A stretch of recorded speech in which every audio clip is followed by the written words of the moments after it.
Good morning students. कैसे हो बेटा? बेटा आज हम नैतिक शिक्षा का पाठ सत्यार्थ प्रकाश पढ़ने जा रहे हैं। चैप्टर शुरू करने से पहले सबसे पहले संक्षेप में मैं इस ग्रंथ के बारे में बताना चाहूँगी। बेटा सत्यार्थ प्रकाश एक महान ग्रंथ है जिसकी रचना महर्षि स्वामी दयानंद सरस्वती जी ने की थी। महर्षि स्वामी दयानंद जी न केवल समाज सुधारक थे बल्कि आर्य समाज के संस्थापक भी थे। उन्होंने वेदों के प्रचार और आर्य समाज के सिद्धांतों के प्रचार और प्रसार के लिए इस महान ग्रंथ की रचना की। स्वामी जी स्वयं ये बात कहते हैं कि मेरा इस ग्रंथ को बनाने का मुख्य प्रयोजन सत्य सत्य अर्थ का प्रकाश करना है। उन्होंने सारे संसार से अज्ञान, अधर्म और असत्य को मिटाने के उद्देश्य से ही इस महान ग्रंथ सत्यार्थ प्रकाश की रचना की। तो चलिए बेटा इस चैप्टर में और जानने के लिए सबसे पहले हम इसके लर्निंग आउटकम्स के बारे में जान लें। Learning outcomes. बेटा सत्यार्थ प्रकाश के 14 समोल्लास हैं, यानी कि 14 अध्याय हैं, जिसमें वर्णित विषय वस्तु को पढ़कर उनके बारे में आप बता पाएंगे। मतलब उन 14 अध्यायों में क्या लिखा गया है, उन 14 चैप्टर्स में क्या बात बताई गई है, आप उसको पढ़कर उसके बारे में बता पाएंगे। और बेटा इस चैप्टर में ईश्वर के 5 नामों की व्याख्या भी की गई है। तो जब आप चैप्टर में आगे जाकर ईश्वर के 5 नाम पढ़ेंगे तब आप उसकी व्याख्या भी कर पाएंगे। और बच्चों स्वामी दयानंद जी के महान ग्रंथ सत्यार्थ प्रकाश को लिखने का मुख्य प्रयोजन या उद्देश्य क्या था, उसको भी आप स्पष्ट कर पाएंगे। कब? जब आप इस चैप्टर को रीड करेंगे। और बेटा एक अच्छे राजा में क्या क्या गुण होते हैं और माता पिता का बच्चों के प्रति क्या कर्तव्य है और मुक्ति का अर्थ क्या है और स्वराज्य क्या है, इन सब के विषय में आप लिख पाएंगे जब आप इन 14 समोल्लासों में पढ़ेंगे। तो चलिए बेटा अब हम चैप्टर रीड करना शुरू करते हैं। तो सबसे पहले हम ये जानते हैं कि सत्यार्थ प्रकाश लिखने का प्रयोजन क्या था, क्या उद्देश्य था। सत्यार्थ प्रकाश एक महान ग्रंथ है जिसकी रचना महर्षि स्वामी दयानंद सरस्वती जी ने की थी। स्वामी जी स्वयं कहते हैं, क्या कहते हैं कि मेरा इस ग्रंथ को बनाने का मुख्य प्रयोजन सत्य सत्य अर्थ का प्रकाश करना है। स्वामी जी ने 22 जून 1874 ईस्वी को 1874 ईस्वी को सत्यार्थ प्रकाश लिखवाना प्रारंभ किया था। स्वामी जी बोलते जाते थे और महाराष्ट्रीय पंडित श्री चंद्रशेखर जी उसे लिखते जाते थे। इस ग्रंथ में 14 समोल्लास हैं, मतलब 14 अध्याय हैं, चैप्टर्स हैं, और प्रत्येक समोल्लास अविद्या के अंधकार को मिटाकर विद्या का प्रकाश फैलाने के उद्देश्य से लिखा गया है। और बेटा इस ग्रंथ को जिन 14 भागों में बांटा गया है उसके बारे में हम आगे पढ़ेंगे। तो चलिए बेटा प्रथम समोल्लास में पढ़ते हैं कि स्वामी जी ने हमें इसमें क्या बताया है। इस समोल्लास में बताया गया है कि ईश्वर एक है परंतु उसके नाम अनंत हैं। इस समोल्लास में परमात्मा के 100 नामों की व्याख्या की गई है और उनमें से कुछ नाम हैं जैसे विराट, जो बहु प्रकार के जगत को प्रकाशित करता है, मतलब अपना प्रकाश वहाँ पर फैला रहा है। उनसे ही कई प्रकार के जगत जो हैं प्रकाशित हो रहे हैं। अग्नि, जो ज्ञान स्वरूप है, सर्वज्ञ है, हर जगह पर है और पूजा करने योग्य भी है। मित्र, जो सबका मित्र है, सबसे स्नेह करता है, सबसे प्यार करता है। बृहस्पति, बड़ों से बड़ा, मतलब सबसे बड़ा, और आकाश तथा ब्रह्मांड का स्वामी है। विष्णु, चर और अचर जगत में व्यापक है, जन के विद्यमान है। शिव, सबका कल्याण करने वाला है। यम, सब प्राणियों को कर्मों के अनुसार फल देने वाला है। ब्रह्मा, संपूर्ण जगत को रचकर बढ़ाने वाला है। बेटा, मुझे आशा है कि आपको प्रथम समोल्लास अच्छी तरह से समझ आ गया होगा। तो चलिए अब हम द्वितीय समोल्लास पढ़ते हैं कि उसमें स्वामी जी ने हमें क्या बताया है। द्वितीय समोल्लास।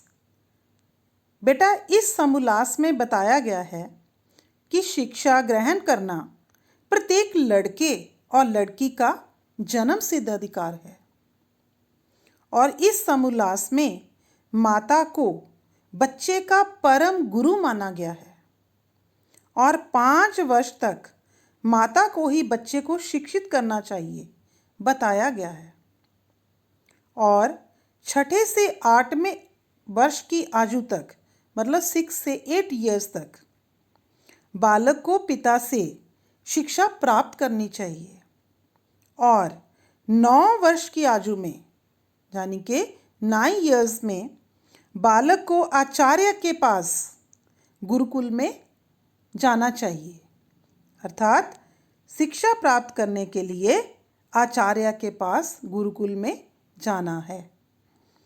और इस समोल्लास में चरित्र निर्माण पर विशेष तौर पर बल दिया गया है कि अपने चरित्र को अच्छा बनाना है। तृतीय समोल्लास। इस समोल्लास में अध्यापन के विषय में बताया गया है। पढ़ने और पढ़ाने के बारे में बताया गया है कि विद्यार्थियों को किस आयु में, यानी कि किस उम्र में और किस ढंग से किस विषय का ज्ञान देना चाहिए। और इस समोल्लास में ये भी बताया गया है कि गुरुकुल में क्या क्या नियम होने चाहिए, कि किन किन रूल्स को होना चाहिए। इस समोल्लास में प्राणायाम से होने वाले लाभों के विषय में भी बताया गया है कि प्राणायाम से क्या क्या लाभ हैं। और इस समोल्लास में ब्रह्मचर्य, बेटा आपने ब्रह्मचर्य के बारे में पहले भी पढ़ा है, तथा धर्म पालन के महत्व पर भी चर्चा की गई है। स्वामी जी के अनुसार स्त्री और शूद्र को भी शिक्षा प्राप्त करने का बराबर का अधिकार होना चाहिए। इसका मतलब ये है कि उस समय स्त्री और शूद्र को शिक्षा ग्रहण करने का अधिकार नहीं था, जो कि स्वामी जी ने हमें बताया कि इनको भी, किस किस को, स्त्री और शूद्र को भी शिक्षा प्राप्त करने का बराबर का अधिकार होना चाहिए। स्वामी जी के अनुसार जिस देश में यथा योग्य ब्रह्मचर्य, विद्या और वेदों के धर्म का प्रचार होता है, वही देश सौभाग्यवान होता है, भाग्यशाली होता है। चतुर्थ समोल्लास। इस समोल्लास में विवाह और गृहस्थ आश्रम के बारे में लिखा गया है। स्वामी जी के अनुसार कन्या के विवाह के लिए न्यूनतम आयु 16 वर्ष और लड़कों के लिए 24 वर्ष होनी चाहिए। वर्ण व्यवस्था भी गुण, कर्म तथा स्वभाव के आधार पर ही जानी चाहिए, जन्म के आधार पर नहीं। मतलब वर्ण व्यवस्था जो है गुण, कर्म, स्वभाव के अनुसार ही होनी चाहिए, जन्म के आधार पर नहीं होनी चाहिए। और बेटा पंचम समोल्लास में स्वामी जी ने वानप्रस्थ और संन्यास आश्रम के विषय में भी बताया है कि 50 वर्ष की आयु के बाद गृहस्थ आश्रम के सारे कर्तव्य पूरे करके व्यक्ति को वानप्रस्थ आश्रम में प्रवेश लेना चाहिए और सत्य धर्म का पालन करते हुए भगवान की उपासना करनी चाहिए। बेटा आपने ये 13 चैप्टर आश्रम व्यवस्था में भी डिटेल में इसके बारे में पढ़ा है, तो मुझे उम्मीद है कि आपको चतुर्थ और पंचम समोल्लास भी समझ आ गया होगा। तो चलिए अब हम अगला समोल्लास पढ़ते हैं कि उसमें स्वामी जी ने हमें क्या बताया है। षष्ठम समोल्लास। बेटा इस समोल्लास में राजा और प्रजा के धर्म के विषय में बताया गया है और ये भी बताया गया है कि राजा का चुनाव कैसे होना चाहिए और एक राजा के क्या क्या कर्तव्य हैं, राजा का जीवन कैसा होना चाहिए, राजा को सभा के अधीन और सभा को राजा के अधीन होना चाहिए, राजा को प्रजा के साथ बिना किसी पक्षपात पूरा न्याय करना चाहिए। कहने का भाव ये है कि षष्ठम समोल्लास में राजा के चुनाव के बारे में बताया गया है और राजा के क्या क्या कर्तव्य हैं उसके बारे में भी बताया गया है। सप्तम समोल्लास। इस समोल्लास में स्वामी जी लिखते हैं कि ईश्वर निराकार है, उसका कोई आकार नहीं है और उसे आंखों से भी देखा नहीं जा सकता, पर उसकी रचना को हम अपनी आत्मा द्वारा महसूस कर सकते हैं। परमात्मा सर्वव्यापक है, मतलब हर जगह पर है, कण कण में है। ईश्वर एक है, अनेक नहीं। उसके नाम अनेक हो सकते हैं पर ईश्वर एक ही है। ईश्वर दयालु है, न्यायकारी है और सर्वशक्तिमान है। और बेटा इस समोल्लास में स्वामी जी ने ये भी लिखा है कि वेद ईश्वरीय ज्ञान है, कि वेदों में परमात्मा का ज्ञान है जो भगवान ने अग्नि, वायु, आदित्य, अंगिरा 4 ऋषियों को सृष्टि के आदि में ही मनुष्य मात्र के कल्याण के लिए दिया था। बेटा अच्छी तरह से ये 4 नाम आप याद कर लो कि किन ऋषियों को जो है वेदों में ईश्वरीय ज्ञान मनुष्य को देने के लिए कहा गया। वो नाम है अग्नि, वायु, आदित्य, अंगिरा। ये 4 ऋषि थे जिनको सृष्टि के आदि में ही, कि यानी कि जब सृष्टि का प्रारंभ हुआ तब से ही मनुष्य के कल्याण के लिए इनको ये ईश्वरीय ज्ञान दिया गया। अष्टम समोल्लास। इस समोल्लास में स्वामी जी ने सृष्टि की उत्पत्ति के विषय में बताया है। स्वामी जी के अनुसार पृथ्वी, आकाश, ग्रह, उपग्रह, मनुष्य, पशु पक्षी और पेड़ पौधे सबकी रचना परमात्मा ने की है। और बेटा इस समोल्लास में यह भी बताया गया है कि सृष्टि को उत्पन्न हुए लगभग 19608530000 वर्ष हो गए हैं। मतलब 1,96,08,53,000 वर्ष हो गए हैं। मतलब इतनी देर होगी बेटा इस सृष्टि को बने हुए।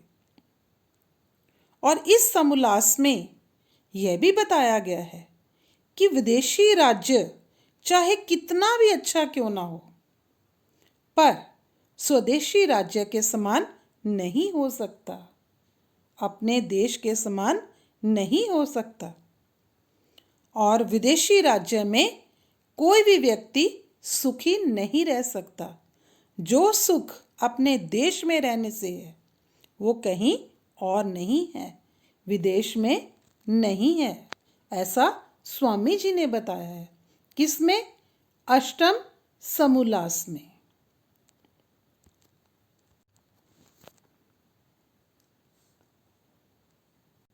11वें, 12वें, 13वें और 14वें समोल्लास में स्वामी जी ने हिंदू, बौद्ध, जैन, ईसाई और इस्लाम धर्म के जो भी अंधविश्वास हैं उन सब की समालोचना की है। मतलब उसकी आलोचना की है, उसकी बुराई की है कि हमें इन अंधविश्वासों से दूर रहना चाहिए। और बेटा पुस्तक के अंत में स्वामी जी ने एक परिशिष्ट रखा है जिसका नाम है स्व मंतव्यम प्रकाशय।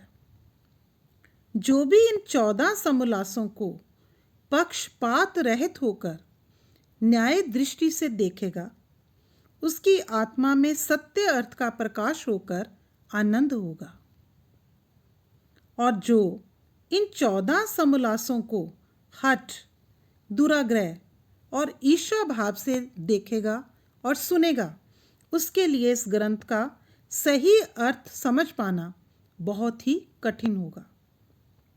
स्वामी जी स्वयं लिखते हैं, सत्य को मानना, मनवाना और असत्य को छोड़ना, छुड़वाना ही मेरा मुख्य प्रयोजन है। तो बेटा मुझे उम्मीद है कि आपको सत्यार्थ प्रकाश के 14 समोल्लासों में वर्णित स्वामी जी द्वारा दिए गए ज्ञान के बारे में अच्छी तरह से समझ आ गई होगी और आप भी इस चैप्टर को अच्छी तरह से रीड करेंगे ताकि आप और अच्छी तरह से जान पाएं कि इन 14 समोल्लासों में स्वामी जी ने क्या लिखा है और सत्यार्थ प्रकाश की महारचना उन्होंने किस उद्देश्य से की थी। बेटा आपने सत्यार्थ प्रकाश चैप्टर पढ़ा और 14 समोल्लासों में वर्णित विषय वस्तु को भी जाना। तो चलिए अंत में एक बार फिर से हम वो मुख्य पंक्तियों को याद कर लेते हैं कि सत्यार्थ प्रकाश में क्या बताया गया था। सत्यार्थ प्रकाश एक महान ग्रंथ है जिसकी रचना महर्षि स्वामी दयानंद जी ने की थी और 22 जून 1874 ईस्वी को स्वामी जी ने ये महान ग्रंथ महाराष्ट्रीय पंडित श्री चंद्रशेखर जी से लिखवाया था। और इस महान ग्रंथ के 14 समोल्लास हैं, मतलब 14 अध्याय हैं। प्रत्येक समोल्लास अविद्या के अंधकार को मिटाकर विद्या के प्रकाश फैलाने के उद्देश्य से लिखा गया है। और सत्यार्थ प्रकाश में परमात्मा के 100 नामों की व्याख्या की गई है। प्रत्येक समोल्लास पक्षपात रहित होकर न्याय संगत लिखा गया है। सत्यार्थ प्रकाश को लिखने का मुख्य प्रयोजन, मुख्य उद्देश्य सत्य को मानना, मनवाना और असत्य को छोड़ना, छुड़वाना है। और बेटा सत्यार्थ प्रकाश में सृष्टि की उत्पत्ति के विषय में भी बताया गया है कि सृष्टि की उत्पत्ति को लगभग 1,96,08,53,000 वर्ष हो गए हैं। बेटा आप ये जो मुख्य मुख्य पॉइंट्स बताए हैं इनको ज़रूर याद रखना है। तो अब हम जानते हैं कि आपने चैप्टर तो रीड कर लिया, क्या आपको वो सारी बातें समझ आ गई जो 14 समोल्लासों में बताई गई है?